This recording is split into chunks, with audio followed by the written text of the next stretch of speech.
ప్రభునందు ప్రియమైన దేవుని బిడ్డలారా, ప్రభు అయిన యేసుక్రీస్తు నామమున మీ అందరికీ పేరు పేరున ప్రత్యేకంగా వందనాలు. దేవుడు మనం దీవించును గాక. ఆమేన్. కొద్ది నిమిషాలు దేవుని మాటలు విందాం. అపోస్తల కార్యముల గ్రంథం 4వ అధ్యాయం 20వ వచనం. మేము కన్నవాటిని విన్నవాటిని చెప్పక ఉండలేమని వారికి ఉత్తరం ఇచ్చిరి. దేవుడు తన పరిశుద్ధ వాక్యము దీవించునుగాక. ప్రియమైన దేవుని బిడ్డలారా, యేసుక్రీస్తు ప్రభు వారిని నమ్ముకుంటే ఏమి కలుగుతుంది, యేసయ్యను నమ్ముకుంటే ఏమి లాభం ఉంటుంది అనేది ఈరోజు అంశం. యేసు ప్రభువుని నమ్ముకున్న గతములో, మనకంటే ముందున్న తరాలలో యేసు ప్రభువుని నమ్ముకున్న వారి యొక్క జీవితంలో ఏం జరిగిందో కొన్ని విషయాలు ఈరోజు చూద్దాం. మనం యేసయ్యని ఎందుకు నమ్ముకుంటున్నాము అనేది మనకు ఒక స్పష్టత ఉండాలి. యేసయ్యని నమ్ముకుంటే ఏం మేలు జరుగుతుంది. ఇక్కడ పేతురు అనబడిన ఒక వ్యక్తి ఉన్నాడు. ఈయన తన తాతల నాటి నుండి చేపలు పట్టేవాడు, బెస్తవారు. ఇజ్రాయేలు దేశంలో గలిలయ ప్రాంతంలో, అంటే గలిలయ సముద్రం ఉంది, ఆ సముద్ర కరాకున వీళ్ళు ఉంటారు. యేసు ప్రభువారు కూడా ఆ ప్రాంతానికి చెందినవాడే. ఆయన నజరేతు అనే ఊరికి చెందినవాడు. పేతురు కూడా ఆ ప్రాంతానికి చెందినవాడే. పేతురు తాతల నాటి నుండి చేపలు పట్టే వృత్తి అలది. మనకి కూడా సముద్ర చేపలు పడటానికి వెళతారు, చాలా మంది వేటకు వెళతారు. ఇలాంటి బ్యాక్గ్రౌండ్ పేతురుది. పైగా చదువుకున్నవాడు కాదు, అసలు చదువు లేనటువంటి వ్యక్తి, పామరుడు. పైగా వయసులో చాలా పెద్దవాడు, అంటే ఇంచుమించుగా నాకు తెలిసి 40 సంవత్సరాలు ఆ ఏజ్ ఉన్నటువంటి వ్యక్తి. 40-50 సంవత్సరాలు ఉన్నాయి. ఒకరోజు యేసయ్య ఆయన దగ్గరకు వచ్చాడు. యేసయ్య ఆయనను చూచి అన్నాడు, నువ్వు నన్ను వెంబడించు అన్నాడు. నిన్ను మనుషులను పట్టు జాలరుగా చేస్తానన్నాడు. Praise the Lord. ఇప్పుడు నువ్వు చేపలు పడుతున్నావు, చేపలు పట్టే జాలరిగా ఉన్నావు. నువ్వు నన్ను వెంబడిస్తే నేను నీకు ఇచ్చే ఆశీర్వాదం ఏంటంటే మనుషులను పట్టు జాలరిగా నిన్ను నేను చేస్తాను. ఆ మాట నమ్మినటువంటి పేతురు యేసు ప్రభు వెంబడించడం ప్రారంభించాడు. యాక్చువల్గా యేసు ప్రభు వారి వయసు 30 సంవత్సరాలు, పేతురు వయసు 50 సంవత్సరాలు. చాలా పెద్దవాడు పేతురు గారు. కానీ యేసయ్య చెప్పిన మాట విని పేతురు వెంబడించడం ప్రారంభించాడు. యేసయ్య అంటే మనకి ఇప్పుడు అర్థమవుతుంది, ఆయన దైవ కుమారుడు, ఆయన అద్భుతాలు చేస్తాడు, ఏమైనా చేస్తాడని మనకు అర్థమవుతుంది. కానీ ఆ రోజుల్లో యేసు ప్రభు దైవ కుమారుడు అన్న సంగతి వాళ్ళకు తెలియదు. ఆ రోజుల్లో యేసయ్య దగ్గర ఇన్ని అద్భుతాలు ఉన్నాయి అన్న సంగతి తెలియదు. అందుకు యేసయ్య చేసిన ప్రతి అద్భుతాన్ని చూసి వాళ్ళు ఆశ్చర్యపడ్డారు. సముద్రం మీద వెళ్ళేటప్పుడు గాలి తుఫాను అకస్మాత్తుగా రేగింది. ఆ తుఫాను రేగినప్పుడు శిష్యులందరూ భయపడితే యేసు ప్రభువు గాలిని సర్దుమనగమన్నాడు, తుఫాను నిమ్మళించమన్నాడు. ఆగిపోయిందా? ఇది చూసిన వీళ్ళు అనుకున్నారు, సముద్రం ఈయనకి లోబడుతుంది, గాలి ఈయనకి లోబడుతుంది, తుఫాను ఈయనకి లోబడుతుంది, అసలు ఈయన ఎట్టివాడో. అంటే మీకు అర్థం కావాలి, యేసయ్య గురించి అసలు ఏమీ తెలియదండి పేతురుకి. యేసయ్య పేతురు దగ్గరికి వెళ్ళి పిలిచినప్పుడు పేతురికి యేసయ్య యొక్క పరిస్థితి, యేసయ్య యొక్క క్యాలిబర్ ఏంటో తెలియదు. నీకు నాకు యేసయ్య ఇప్పుడు పరిచయం అవుతున్నాడు. మన జీవితాలలో యేసయ్య పరిచయం అవుతున్నాడు. పరిచయం అవుతున్నప్పుడు మనకి ఆటోమేటిక్గా యేసయ్య గురించి తెలుసు. ఎందుకు? చిన్ననాటి నుండి మనం వింటున్నాం. చిన్ననాటి నుండి ఏం వింటున్నామంటే యేసయ్య దగ్గరకు వచ్చిన ప్రతి వ్యాధిగ్రస్తుడు స్వస్థత నొందాడు, చచ్చిపోయిన ఆయన్ని బ్రతికించాడు, పాపులందరి కొరకు రక్తము కార్చి ప్రాణం పెట్టాడు, మృత్యుంజయుడయ్యాడని అన్న మాటలు మనం వింటూ ఉన్నాం. విని కూడా మనం యేసయ్యని నమ్మలేకపోతున్నాం. ఆ మాటలు చిన్ననాటి నుండి వింటున్నాం, విని కూడా యేసయ్యని మనం ఫాలో కాలేకపోతున్నాం. కానీ ఇక్కడ పేతురు యేసయ్య గురించి అస్సలు తెలియదు. యేసయ్య మీద పేతురు యొక్క అభిప్రాయము మొదట్లో మామూలుగా ఉంది. ఆయన దైవ కుమారుడని పేతురికి తెలియదు, ఆయన అభిషిక్తుడని తెలియదు. కానీ ఇజ్రాయేలు దేశంలో ఒక ప్రవక్త పిలిస్తే, ఒక దైవజనుడు పిలిస్తే వెంటనే వెళ్ళిపోవటం అది గొప్ప మహాభాగ్యముగా భావిస్తారు. ఎలీషా తన పొలమును దున్నుకున్నట్టే ఏలియా అటుగుండా వెళుతూ ఎలీషా దగ్గరకు వచ్చి తన మీద ఉన్న దుప్పటి తీసి ఎలీషా మీద వేసి, నువ్వు నన్ను వెంబడించుము అన్నాడు. ఆమేన్. అది మహాభాగ్యం. ఏ భాగ్యము? ఒక దైవజనుడు వచ్చి నన్ను వెంబడించయ్యా అని ఎవరినైనా పిలిస్తే అది మహాభాగ్యం. ఇజ్రాయేలులో అనాది నుండి ఉంది. అది ఎవరు పిలుస్తారా అని ఎదురు చూసేవాళ్ళు కూడా ఉంటారు. కనుక ప్రియ దేవుని బిడ్డలారా, యేసు ప్రభు వారు పేతురుని పిలిచినప్పుడు పేతురికి యేసయ్య అంటే ఏంటో అర్థము కాదు, తెలియదు. కానీ ఒక ప్రవక్త పిలుస్తున్నాడు, ఒక సేవకుడు పిలుస్తున్నాడు కాబట్టి పేతురు యేసు ప్రభు వెంపట వెళ్ళాడు. 3.5 సంవత్సరాలు ట్రైనింగ్ పీరియడ్. అది జాగ్రత్తగానండి. 3.5 సంవత్సరాలు లేదా 3 సంవత్సరాలు అది ట్రైనింగ్. ఆ ట్రైనింగ్ వ్యక్తిగతంగా ప్రభువే వారికి ఇస్తున్నాడు. మనము బైబిల్ ట్రైనింగ్ చేస్తాం కళాశాలలో, బైబిల్ కాలేజీకి వెళ్తాం. ఎక్కడ మీరు బైబిల్ ట్రైనింగ్ అవుతున్నారు? వాళ్ళు చెప్తారు ఫలానా ఆయన దగ్గర అవుతున్నామంటారు, లేదా కేరళలో అవుతున్నామంటున్నారు, లేదా కర్ణాటకలో అవుతున్నామంటున్నారు. అంటే ఏంటంటే దానికి ఉన్న బ్రాండ్, ఆ బ్రాండ్ని బట్టి వీళ్ళు హెచ్చించుకుంటారు. అర్థమైందా? మేము కేరళలో చేస్తున్నాము, కేరళలో ట్రైనింగ్ చేశారా? అది ఒక బ్రాండ్ పడిపోయింది.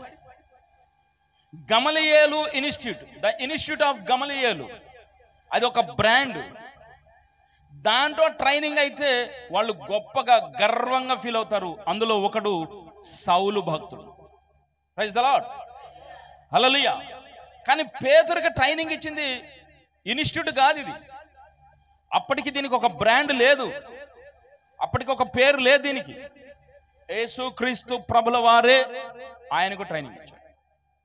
3 సంవత్సరాలు అనుకోండి, 3 సంవత్సరాల తర్పీదు కాలంలో పేతురు పురోగాభివృద్ధి చెందింది ఏమీ లేదు. పేతురులో ఏ డెవలప్ లేదు. పైగా యేసు ప్రభు చెప్పే ఏ మాట కూడా నిర్లక్ష్యంగా ఉండేవాడు. ఏ మాట కూడా అర్థమయ్యేది కాదు. కానీ ప్రతిదానికి అవాక్కయ్యేవాడు. ఏంది? దెయ్యం లోబడుతుంది, ఏంటి మూగవాడు మాట్లాడుతున్నాడు, ఏంటి చచ్చిపోయిన వాళ్ళు బతుకుతున్నారు అంటే ఈయన ఇంకెట్లా అర్థం చేసుకోవాలి మనము? అసలు ఈయనలో ఎన్ని పవర్స్ ఉన్నాయి, ఇంత శక్తి ఈయనకి ఎక్కడి నుండి వస్తుంది? అసలు ఈయన ఎవరో? ప్రతి సందర్భంలో అన్నాడు ఈయన ఎవరో, ఈయన ఎవరో, ఈయన ఎవరో. 3 సంవత్సరాల తర్పీదు అయితే 3 సంవత్సరాల్లో యేసయ్యని అర్థం చేసుకోవటం పేతురు వల్ల కాలేకపోయింది. కానీ పేతురుకున్న మంచి లక్షణం చెప్పనా? యేసయ్య అంటే ప్రాణం. పేతురుకున్న ఒకే ఒక ఆలోచన యేసయ్య మీద, యేసయ్య అంటే ప్రాణం. యేసయ్య మా గురువు గారు. ఒక రకంగా చెప్పాలంటే యేసయ్య నా సొంత తమ్ముడు. ఎందుకంటే పేతురు వయసులో పెద్దోడు, నా రక్త సంబంధికుల కంటే ఎక్కువ. ఆ ఒక్క ప్రేమ యేసయ్య మీద పేతురు పెంచుకున్నాడు. కొన్ని ప్రేమలు అలా పుట్టుకొస్తాయి అంతే. రక్త సంబంధంగా పుడితేనే ప్రేమలు ఉంటాయి అనేది కాదు. క్రైస్తవ్యాన్ని మనం బాగా అర్థం చేసుకోవాలి. క్రిస్టియానిటీని మనము బాగా స్టడీ చేయాలి. ఏమి స్టడీ చేయాలంటే, మనము మన రక్త సంబంధికులైతేనే ప్రేమిస్తాం, మన వంశీకులైతేనే ప్రేమిస్తాం, మన ఇంటి పేరటోళ్ళైతే ప్రేమిస్తాం. ఒకటి, మన కులపు వాళ్ళైతే ప్రేమిస్తాం, మన కులపు వాళ్ళలో మన ఇంటి పేరటోళ్ళైతే ప్రేమిస్తాం. 2, 3 మన ఊరోళ్ళైతే ప్రేమిస్తాం, మన ఊరోళ్ళైతే ప్రేమిస్తాం. 3 మన దేశపోళ్ళైతే ప్రేమిస్తాం. అంటే మనము ఎవరిని ప్రేమించినా అక్కడ స్వార్థం కనపడుతుంది. మీరు బాగా అర్థం చేసుకోవాలి. మనం ఎవరిని ప్రేమించినా విడమర్చి చూస్తే అక్కడ ఏం కనపడుతుంది? స్వార్థం కనపడుతుంది. ఏమా స్వార్థము? నా కులమో, నా ఇంటి పేరు, నా రక్త సంబంధికులు, నా రాష్ట్రము, నా దేశము, నా ప్రాంతము, నాది అనుకున్నాను కాబట్టి ప్రేమిస్తున్నా. కానీ క్రిస్టియానిటీ ఏమంటుందంటే, నీది కాకపోయినా, ప్రైజ్ ది లార్డ్, నీ వాళ్ళు కాకపోయినా ప్రేమించాలి. ఎంత ప్రేమించాలంటే, నిన్ను నువ్వు ఎంతగా ప్రేమించుకుంటావో నీ పొరుగు వారిని అంతగా నీవు ప్రేమించు. ఇంత గొప్ప ఫిలాసఫీ ఎక్కడా దొరకదు. జంతువులను ప్రేమించమని చెప్పారు, పక్షులను ప్రేమించమని చెప్పారు, కానీ మనుషులను ప్రేమించమని చెప్పలేదండి. మనుషుల్లో తారతమ్యతలు ఉండాలండి, కానీ క్రైస్తవం అంటుంది నువ్వు జంతువులను ప్రేమించకపోయినా పర్వాలేదు మిత్రమా, నువ్వు చెట్లను ప్రేమించకపోయినా పర్వాలేదు, నీలాగా పుట్టిన మనిషిని నువ్వు ప్రేమించాలి. ఎలాంటి ప్రేమ అది? నిన్ను నువ్వెంత ప్రేమించుకుంటావు. ఎలాంటి ప్రేమ అండి అది? నిన్ను నువ్వు ఎంత ప్రేమించుకుంటావు అంత ప్రేమతో ఎదుటి వ్యక్తిని ప్రేమించాలి. అది ఎలా సాధ్యమండి అంటే దేవుడు అంటున్నాడు, ముందు నువ్వు నన్ను ప్రేమించడం నేర్చుకో. స్తోత్రం, హల్లెలూయా. తోటి మనిషిని ప్రేమించడం నీకు కుదరదు. నీ కులం అడ్డం వచ్చింది, నీ జాడ్యం అడ్డం వచ్చింది, నీ చదువు అడ్డం వచ్చింది, నీ ధనం అడ్డం వచ్చింది, సమస్తం నీకు అడ్డం వస్తుంది. అడ్డు గోడలు చాలా మందికి ఉంటుంది. ప్రార్థనకు వచ్చిన మా కులపడేనా, మా ఊరోడేనా, ఏమండి మా ఇంటి పేరుడేనా, మా బంధువేనా? కానీ యేసయ్య చెప్తున్న ఫిలాసఫీ ఏంటంటే ముందు నువ్వు నన్ను ప్రేమించడం నేర్చుకో. కాబట్టి మనము ప్రత్యేకంగా యేసయ్యను ప్రేమించటం నేర్చుకోవాలి. పేతురులో ఉన్న ఒక గుడ్ క్వాలిటీ అది ఒక్కటి మాత్రమే, యేసయ్యను ప్రేమించాడు. ఎంతగా ప్రేమించాడంటే ప్రాణము పెట్టునంతగా. కాబట్టి యేసయ్య ఏది చెప్పినా అర్థమైందిలే అన్నట్టుండేవాడు కాదు. ప్రతిదానికి క్వశ్చనింగ్ వేసేవాడు, ప్రతిదానికి ప్రశ్న వేసేవాడు. ఒక రకంగా ఆయన వయసులో పెద్దోడు గనక ప్రభు ఆయనకు వివరంగా చెప్పేవాడు. ఆ విధంగా పేతురు యేసయ్యకి దగ్గరయ్యాడు. స్తోత్రం. నువ్వు మందిరానికి వస్తుంటే యేసయ్యకి దగ్గరయ్యే లక్షణం నీకు కావాలి. నువ్వు మందిరానికి వస్తుంటే యేసయ్యకి దగ్గర అవ్వాలి. నువ్వు మందిరానికి వస్తుంటే సేవకుడికి దగ్గర అవ్వాలి.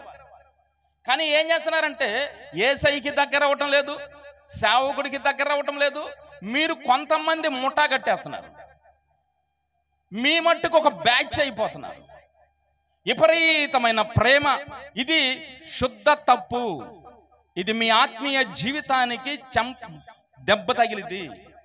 మీరు ఎవరిని హత్తుకున్నా, యేసయ్యను కాకుండా సేవకుని కాకుండా వాళ్ళకంటే ఎక్కువగా మీరు ఎవరిని ప్రేమించి ఎవరిని హత్తుకుని రాసుకుని పూసుకుని తిరిగినా ఇద్దరికి ఆత్మీయ జీవితం దెబ్బతినిపోతుంది.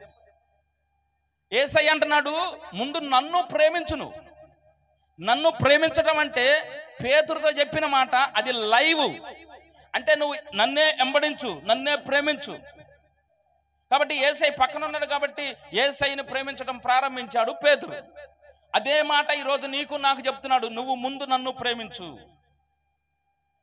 ముందు నన్ను నీవు దేవుని ప్రేమించు వారికి, అనగా ఆయన సంకల్పం చొప్పున పిలువబడిన వారికి అందరికీ మేలు కలుగుటకై సమస్తమును సమకూడి జరుగుచున్నవని ఎరుగుదుము. ఒకటి నిశ్చయంగా తెలుసుకోవాలంటే దేవుని వాక్యం, మనకు మేలు జరగటానికి సమస్తం సమకూడి జరుగుతాయి. ప్రపంచంలో ప్రకృతిలో ఉన్నాయని జరుగుతాయి. మీకు అర్థం కావాలి. సపోజ్ మీరు వెళుతున్న ఆటో యాక్సిడెంట్ అవ్వాల్సి ఉందనుకోండి, మీరు దేవుణ్ణి ప్రేమించే లక్షణం మీకుంటే ఆ యాక్సిడెంట్ని దేవుడు తప్పిస్తాడు. ఒకవేళ యాక్సిడెంట్ అయినా నీకే ప్రమాదం రాకుండా తప్పిస్తాడు. నేను ఒకసారి హైదరాబాద్లో హైటెక్ సిటీ నుండి బయలుదేరి వస్తున్నాను ఆటోలో. హైటెక్ సిటీలో ఉన్న రోడ్డు వన్ వే ఉంటుంది. అది సాయంత్రం 5 గంటలప్పుడు, అంటే హైటెక్ సిటీలో ఉన్న ఆఫీసులన్నీ క్లోజ్ అవుతాయి. ఆ ఆఫీస్ డ్యూటీ చేసే వాళ్ళందరూ వస్తుంటారు, ఆ షిఫ్ట్ అయిపోద్ది. కాబట్టి కార్లే వస్తాయి ఆ రోడ్డు మీద. దీపక్ గారు ఉన్నారు తెలుసు, హైటెక్ సిటీ నుండి JNTకి వస్తుంది ఆ రోడ్డు. ఆ రోడ్లో నేను బజాజ్ ఆటోలో ప్రయాణం చేస్తున్నప్పుడు నేను ఎక్కబోయేటప్పుడు డ్రైవర్ కుడి చేతి వైపు కూర్చుంటున్నాను. డ్రైవర్ కుడి చేతి వైపు కూర్చుంటుంటే ఒక అతను గబగబా వచ్చేసి నన్ను లాగేసి ఆయన వచ్చి కూర్చున్నాడు. ఇక నాకు లోపల కూర్చోడానికి ప్లేస్ లేదు. నేను నాతో పాటు ఇంకొక కుర్రోడు ఉన్నాను. అతను ఏం చేసినంటే డ్రైవర్కి ఎడమ చేతి వైపు డ్రైవర్ ఆనుకుని ఆయన కూర్చున్నాడు, ఆ పక్కన నేను కూర్చున్నాను. ఆటో సవ్యంగా సాగుతున్నప్పుడు ముందు చక్రం యొక్క ఇరుసు ఇరిగిపోయి, అతను బాగా ఎక్స్పీరియన్స్ ఉన్న క్యాండిడేట్ చాలా నిమ్మళంగా ప్రశాంతంగా తీసుకెళ్ళి ఆటోని తీసుకెళ్ళి డివైడర్కి పెట్టాడు. డివైడర్ పెట్టకపోతే అందరం చచ్చిపోయాం, తిరగబడిపోయేది. కానీ ఖచ్చితంగా డివైడర్కి తీసుకెళ్ళాడు. డివైడర్ తీసుకెళ్ళేటప్పటికి నన్ను లాగి కూర్చున్నాడు చూడు, వాడి కాలు ఇరిగిపోయింది. యాక్చువల్గా నేను అక్కడ ఉండాల్సిన, ఆ తర్వాత నేను ఈ పక్కన కూర్చున్నాను, నేను పడిపోయాను. వెనక్కి పడిపోయినప్పుడు యాక్చువల్గా దెబ్బ తగలాలి, నా తల మెల్లిగా వాలింది. ఇంకొకటి ఏంటంటే అసలు హైటెక్ సిటీలో అసలు ఖాళీ ఉండదు, అంత రష్గా ఉంటుంది. అది ఈవినింగ్ పీరియడ్. అలాంటిది ఎక్కడో సిగ్నల్ పడింది, ఒక సెకండ్ పాటు, ఒక నిమిషం పాటు సిగ్నల్ పడింది. నన్ను తప్పించాడంటానికి అనేకమైనవి ఉన్నాయి. వాటిలో ఇది ఒకటి నేను చెప్తున్నా. ఇది మీరు ఒక్కసారి గుండె మీద చేసి ఆలోచన చేస్తే మీ జీవితాల్లో కూడా ఇలాంటి అద్భుతాలు చేస్తాడు దేవుడు. ఆమేన్. చేసి ఉంటాడు. హల్లెలూయా. ఎందుకంటే మీరు యేసయ్యను ప్రేమించటం నేర్చుకున్నారు కాబట్టి అన్నాడు, అతడు నన్ను ప్రేమిస్తున్నాడు గనక నేను అతనిని తప్పించదను. అతను అనే పేరు తీసేసి నీ పేరు పెట్టుకో. ఇక్కడున్న నువ్వందరూ నీవు దేవుని గనక ప్రేమిస్తే నీకు ఎలాంటి ప్రమాదమైన ఆయన నిన్ను తప్పిస్తాడు. స్తోత్రం. హల్లెలూయా. పేతురు ప్రభువుని ప్రేమించి ప్రభువుతో సాగుతూ ఉంటే రోజుకొక రకంగా ప్రభువు అర్థమవుతున్నాడు పేతురికి. రోజుకొక రకంగా, అంటే ఈ ఊరు వెళ్తే ఒక రకంగా కార్యాలు జరుగుతున్నాయి, ఆ ఊరు వెళ్తే ఒక రకంగా కార్యాలు జరుగుతున్నాయి. ఇక్కడున్న రీతిగా అక్కడ జరగట్లా, అక్కడున్న రీతిగా ఇక్కడ జరగట్లా. ఒక కుష్ఠరోగి వచ్చాడు. ఆ రోజుల్లో కుష్ఠరోగి అంటే ఊరి బయట ఉండాలి. ఆమేనండి. కుష్ఠరోగి కుష్ఠరోగం వచ్చిందంటే ఊరి బయట పాలెం వెలుపల ఆశ్రయపురాలు ఉంటాయి, అందులో ఉండాలి. బయటికి రాకూడదు, కనపడకూడదు ఊరికి కూడా. కానీ యేసు ప్రభు దగ్గరికి వెళ్తే ఏ రోగమైనా తగ్గిపోతుందని తెలుసుకుని ఒక కుష్ఠరోగి వచ్చి ఆయనకు నమస్కారం చేసి, ప్రభువా నీకు ఇష్టమైతే నన్ను శుద్ధునిగా చేయగలవు అన్నాడు. ఆ రోజుల్లో కుష్ఠరోగానికి మందులు లేవు, కనిపెట్టలా. ఈ రోజుల్లో కుష్ఠరోగానికి మందులు వచ్చినాయి. ఆ లెప్రసీ పీపుల్కు మెడిసిన్ సప్లై చేస్తున్నారు ఇప్పుడు. కుష్ఠరోగం అనేది ఒక అంటువ్యాధి. ఆ రోజుల్లో కుష్ఠరోగం వచ్చిందంటే ఒకళ్ళ తర్వాత ఒకళ్ళకి వ్యాపించింది. కాబట్టి ఆ రోజుల్లో నా ప్రభుత్వం ఏం చేసిందంటే, పెద్దలు ఏం చేశారంటే, ఈ కుష్ఠరోగి వచ్చినటువంటి వ్యక్తి ప్రధాన యాజకునికి వెళ్ళి కనపరుచుకొని ఇక ఊరి బయటకు వెళ్ళిపోవాలి, ఊరిలో ఉండకూడదు. ఇలా చేయాల్సిన ధర్మం ఉంది. కానీ ఆ కుష్ఠరోగి అనుకున్నాడు యేసయ్య దగ్గరికి వెళ్తే తగ్గిద్దని నమ్మాడు. ఆమేన్. కాబట్టి ఇప్పుడు యేసయ్య దగ్గరకు వచ్చాడు. యేసయ్య దగ్గరకు వచ్చి మోకాళ్ళుని ప్రభువుకి నమస్కారం చేసి, ప్రభువా నీకు ఇష్టమైతే నన్ను శుద్ధినిగా చెయ్యి అన్నాడు. స్తోత్రం. హల్లెలూయా. వెంటనే ప్రభు అన్నాడు, నాకు ఇష్టమే, నువ్వు శుద్ధుడు కమ్ము అన్నాడు. ఆమేన్. ఆ మాట చెబుతుండగానే ఆయన దేహం మారిపోయింది. స్తోత్రం. హల్లెలూయా. హల్లెలూయా. ఆ మాట చెబుతుండగానే ఆ కుష్ఠరోగం ఏమైపోయింది? ఇది చూశాడు పేతురు. అరే మందులే లేవు, ఆ డాక్టర్ కోర్స్ చేసిన వాళ్ళు కూడా ఇది తగ్గదని డిక్లేర్ చేసేసారు. ఈయన మాట చెబుతుంటేనే తగ్గిపోయింది. వామ్మో, ఈయనెవరు అనుకున్నాడు. అట్లా ప్రతి సందర్భము ప్రియులారా, ప్రతి సందర్భము యేసయ్య మాట్లాడే మాటలు విని ఆశ్చర్యపోయాడు. యేసయ్య చేసే కార్యాలను చూసి విభ్రాంతి నొందాడు పేతురు.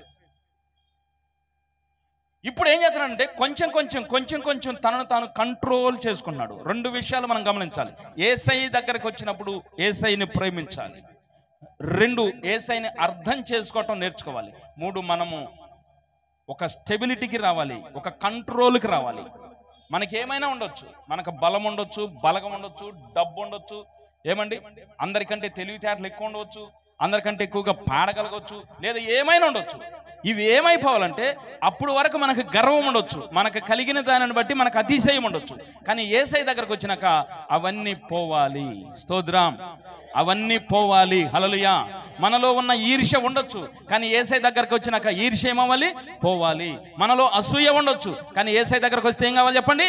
అసూయ పోవాలి. కానీ అసూయను పెట్టుకుని యేసయ్యను కూడా పెట్టుకుంటానంటే యేసయ్య ఉండడు. ఈర్ష్యను పెట్టుకుని యేసయ్య నువ్వు కూడా నాతో ఉండంటే యేసయ్య ఉండడు. అబద్ధాలు ఆడుతూ యేసయ్య నాతో ఉండంటే యేసయ్య ఉండడు. ఆమేన్. నీకు ఏ లక్షణం అయితే ఉందో చెడు లక్షణాలు వాటిని వదిలిపెట్టాలి. పేతురు ఏం చేస్తాడంటే మెల్లిమెల్లిగా తగ్గటం ప్రారంభించాడు.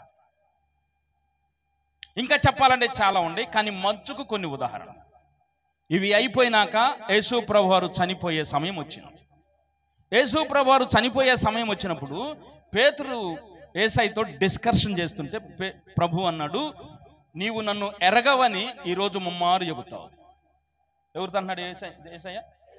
పేతురుతో అన్నాడు. పేతురు యేసయ్యని ఏమనుకున్నాడు? నా ప్రాణం అనుకున్నాడు. యేసయ్య అన్నాడు, నువ్వు నా ప్రాణం అని అంత సామర్థ్యం నీకు లేదు పేతురు అన్నాడు. మనం కూడా ఏమంటామంటే, యేసయ్య నువ్వు తప్ప నాకు ఇంకెవరు వద్దయ్యా, నేను నిన్నే నమ్ముకున్నానయ్యా, నీ మీదే అనుకున్నానయ్యా, నీ కోసమే బతుకుతున్నానయ్యా అంటాం. అది చూసి యేసయ్య అంటాడు, అంత సామర్థ్యం నీకు లేదు అంటాడు. స్తోత్రం కలుగును గాక. హల్లెలూయా. అంత సామర్థ్యం నీకు ఏం ప్రభువా, నన్ను తక్కువ అంచనా అతను?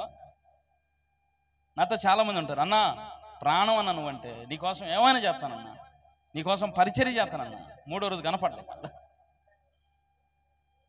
వచ్చిన వాళ్ళు అంటారు, అయ్యగారు ఈ మందిరం మేము చచ్చిపోయేదాకా వదలమండి, మేము చచ్చిపోతే వదులుతాం తప్ప చచ్చిపోయేదాకా ఈ మందిరం వదలమండి. నేను లోపల అనుకుంటాను, ఓహో సరే. గట్టిగా 4 వారాలు వచ్చండి, 5వ వారం రాలేరు. యేసయ్య అంటున్నాడు, నా ప్రాణమని నువ్వు అంటున్నావు, కానీ అంత స్టాండ్ ఫామ్ నీలో లేదు, అంత క్యాపబిలిటీ నీకు లేదు అన్నాడు. పేతురుని కాదు, ఇక్కడ ఉన్న ప్రతి ఒక్కరితో చెప్తున్నాడు, నువ్వు నా ప్రాణం ప్రభు అంటే నీకు అంత సామర్థ్యం లేదు. ప్రాణం అంటే అవసరమైతే నీకోసం నేను ప్రాణం పెట్టేస్తాడు పేతురు. నువ్వు నన్ను ఎరగవని చెబుతున్నాడు యేసయ్య. పేతురుతో అన్నాడు, నువ్వు నన్ను ఎరగవని చెబుతావయ్యా ఈరోజు 3 సార్లు, అలా చెబితేనే కోడి కూసిద్దయ్యా అని ప్రభు చెప్తే పేతురు అన్నాడు, నేనంటే ఏమనుకున్నావు అంటే 3 సంవత్సరాలు నీతో తిరిగితే నువ్వు నన్ను అర్థం చేసుకుంది ఇదేనా? మనం అంటాం కదా, అంటే నేను నీకు అర్థమైంది ఇంతేనా, నువ్వు నన్ను అర్థం చేసుకుంది ఇంతేనా? పేతురు అన్నాడు, నువ్వు నన్ను అర్థం చేసుకుంది ఇంతేనా, అవసరమైతే నీ కోసం నేను ప్రాణం పెడతానన్నాడు. అక్కడ చెబుతుంది ఎవరు? Praise the Lord. అర్థం కాల పేతురుకి.